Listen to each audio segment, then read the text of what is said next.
زما سره کېدای شي اکثرو خلکو نه لګي، پته نشته چې ول نه لګي، ما ته پته نشته. دا خلک اسیم راځي په خپله د قربانۍ ګډوړي د ځانه جوړ کړي، ما ته تاویږي را تاویږي، نو چې زه پې ځان غټ نه حسابوم نو څه به کوم؟ داسې سړی په جومات کې هم ځان غټ حسابوي، ټول خلک به ما ته سلام کوي. څه وجه ده لکه زه د ملک خوری یم، د ملک نوسی یم او زه د نواب نوسی یم، د نواب او د ملک جیداد ما ته پاتې شوی دی. ګوره دا کم سړی چې تکبر کوي که نه، لویي کوي، ځان غټ حسابوي، دا د څه د وجې نه؟ خو ما او تا ورته ښکته ښکته کېږو که نه، د دې وجې نه. که ما او تا ورته ښکته ښکته نه کېدلی، د هغه پلار هم بیا په ما او تا باندې حکم نه شو چلولی. دی خو ما له په اختر کې صدقه فطر راکوي، سبا له به یې نه راکوي که پانه سم وته. یا زمونږ دینداره څونه طبقې چې دي ملایان صاحبان، په هغو کې بعضې به داسې یو شانته انسانان یو مونږ، خو یو انسان پکې داسې چې بس غټ نه وي، غوږونه یې غټ نه وي، نه یې خپې غټي، نه د هغه لاسونه غټي، نه د هغه سترګې 3 او 4، نه د هغه لاسونه 3 او 4، خو بس دته ځان هسې غټ غټ ښکاري. دی وایي چې زه بس یو غټ شی یم او دا ټول خلک زما ماتحت دي. دې خلکو ته چې زه څه خبره کوم په حقه خبره باندې به دا خلک چلیږي، څه حکم چې زه کوم دا خلک به په هغې باندې چلیږي، او دا نور خلک چې کوم دي نو دا میږیان دي، دا جولاګان دي، دا به زما ماتحت دي چې زه ورته څه خبره کوم په حقه خبره باندې به دوی عمل کوي، په حقه خبره باندې به چلیږي، زه ورته څه حکم کوم په حقه حکم باندې به چلیږي، په هغې باندې به عمل کوي، په خپله خوښه باندې دا خلک هېڅ قسمه کار نشي کولی. زه وایي د دنیا خدای یم. نو مین وجه دویمه دغه ده چې تکبر په مونږ او تاسو کې راننوتلی دی. غریب سړی راته اډو کریله نه ښکاري، غریب سړی راته سړي بچی راته نه ښکاري چې دا لا پکې چا راوستی دی مړه. یو ماحول یو مجلس ته تاسو ورشئ که نه، یو مجلس کې کښېنئ، نو په هغه مجلس کې د غټانو دپاره ځان لځئ بهي، دا چې کوم دی نو غټ دی، دا مالدار دی، مالدار ګوټی دی، د ده دپاره پکې ځان له یو ځای منتخب شوی دی او ناست دی. خلک وله دونه زیات احترام، دونه زیاته توجه وله ورکوي. نو په هغه ځای کې ما دا سوچ کوو چې ولې لکه معمولي دنیا ده، عارضي دنیا ده، د یو سړي سره ورسره ده، او ما او تا ته د ځان ته د ځمکې خدای جوړ کړی دی، د ځمکې رب هم ترې جوړ کړلی چې دا خو یو غټ شی دی بھائی، که ده ته پا نسېدلې نو سبا له به بیا دې قسم یې څه ناشنا چل به کوي او دا به کوي او هغه به کوي. دی خو ما له په اختر کې صدقه فطر راکوي، سبا له به یې نه راکوي که پا نسم وته.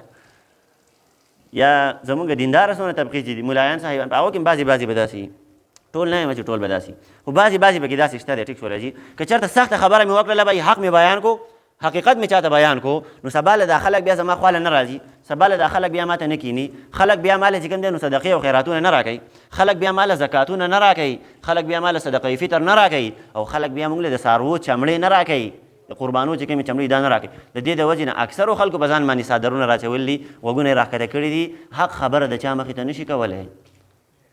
تاسو ته ما ویلی دي پیغمبر علیه صلات وسلام فرمایي په مشکات شریف کې حدیث دی چې د یو ظالم او جابر حکمران مخې ته او د یو ظالم او جابر او د یو غټ مخې ته څوک د حق خبره نشي کولی. پیغمبر علیه صلات وسلام فرمایي دا زمونږ د ټولګي نه دی بھائی، دا زمونږ په شانته مسلمان نه دی. ګوره دا زما د ملګرو نه دی او نه زه د دوی نه یم، یعنې نه زه د پیغمبر او نه دی زما امتي، دی زمونږ د مسلمانانو په ټولګي کې د سره شامل حال نه دی. نو مونږ او تاسو دې خلکو له ولې دونه درجه ورکړله؟ دا د څه وجې نه ده؟ ګوره دا کم سړی چې تکبر کوي که نه، لویي کوي، ځان غټ حسابوي، دا د څه د وجې نه؟ خو ما او تا ورته ښکته ښکته کېږو که نه، د دې وجې نه. که ما او تا ورته ښکته ښکته نه کېدلی، د هغه پلار هم بیا په ما او تا باندې حکم نه شو چلولی. خو ما او تا تې تاویږو را تاویږو، مونږ ورته ځای صفا کوو، مونږ ورته څادر ږدو، مونږ ورته کورسۍ سمو، مونږ ورته کټ سمو، مونږ ورته تکیه سمو. د دغې وجې نه هغه دا خیال دی چې زه د ټولو پلار یم. نو هغه وایي زه څه بېوقوفه خو نه یم چې یاره د دې خلکو نه هغه خپله فایده اوچته نه کړم، د دې خلکو نه هغه خپل خدمتونه وانخلم. دا خلک خو اسیم راځي په خپله د قربانۍ ګډوړي د ځانه جوړ کړي، ما ته تاویږي را تاویږي، نو چې زه پې ځان غټ نه حسابوم نو څه به کوم؟ هر سړی د خپل وس مطابق لویي کوي، ځان په خلکو باندې اوچت حسابوي. زه مالداره یم، زما سره چې کوم دی ګاډی دی، زما سره بنګله ده، زما سره پیسې دي، زما سره مال دولت دی، زما کاروبارونه دي، یو شی دی بل، زما ځمکې دي، زه زمیندار یم، زما غټ غټ جایدادونه دي، نوابانو نه راته پاتې شوي دي، د ملکانو نه راته پاتې شوي دي، زه یو غټ شی یم. داسې سړی په جومات کې هم ځان غټ حسابوي، ټول خلک به ما ته سلام کوي. څه وجه ده لکه زه د ملک خوری یم، د ملک نوسی یم او زه د نواب نوسی یم، د نواب او د ملک جیداد ما ته پاتې شوی دی، په دې وجه باندې په خلکو باندې زه ځان اوچت حسابوم. نه جي نه، په دې کې څه دغه خو نه دی چې یاره تا ته د نواب او د ملک نه جیداد پاتې شو، ته وایې چې اوس زه غټ شی شوم، بس خلک به اوس ما ته ښکته بره کېږي، خلک به زما خبره مني، خلک به زما هر یو حکم مني. نو بهرحال د دې نه ځان ساتل پکار دی. ښه انتهایي سپک صفت دی که یو سړی د دې وجې نه نورو ته کم ګوري چې دا نور غریبان دي او زه مالداره یم، دا خو عارضي څیز دی. الله جل شانه په دې باندې ګوره یوه شپه او یو سبا نه لګي، یوه ورځ او یوه بېګا په دې باندې نه لګي، بس الله جل شانه به درنه اخیستلی د خپل مال دولت. دا خو د الله جل شانه نعمت دی، د دغه نعمت د وجې نه ته د الله جل شانه مخلوق ته په سپک نظر باندې ګوري، الله جل شانه به یې په ځمکه باندې وردن نه کړي. نو بهرحال تکبر نه ځان ساتل پکار دی ښه. درېیمه وجه د نفرتونو دا ده چې موږ او تاسو د یو بل نه تښتو، په خپل درمیان کې نفرتونه دي، بچی د پلار نه، پلار د بچي نه، معاشرې کې یو بل خلک د ګاونډیان، یو ګاونډي د بل ګاونډي نه، معاشرې خلک ټول د یو بل نه تښتي. د څه د وجې نه تښتي؟ درېیمه وجه دا ده چې موږ او تاسو په یو بل باندې بېجا الزامونه لګوو. بېجا الزامونه. یو سړي یو کار کړی نه دی، موږ پرې هسې بې څه الزام ولګوو. یو سړي نه یو ګناه شوې نه ده، ما ورته پرې هسې هغه ګناه ور وتپله.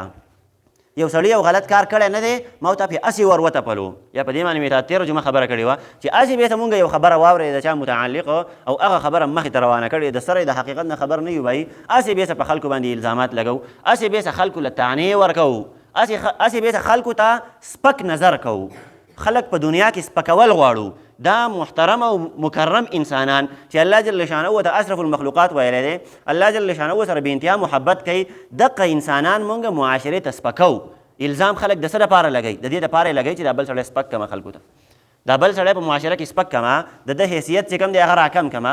د دې د وجې نه خلک الزامات لګوي. نو که د چا د چا سره نه لګي، ورانی دی ورسره، دښمني دی ورسره، نو دی په دې دښمنۍ کې دا کارونه کوي چې بس هسې بېسه په هغه باندې تور تړي.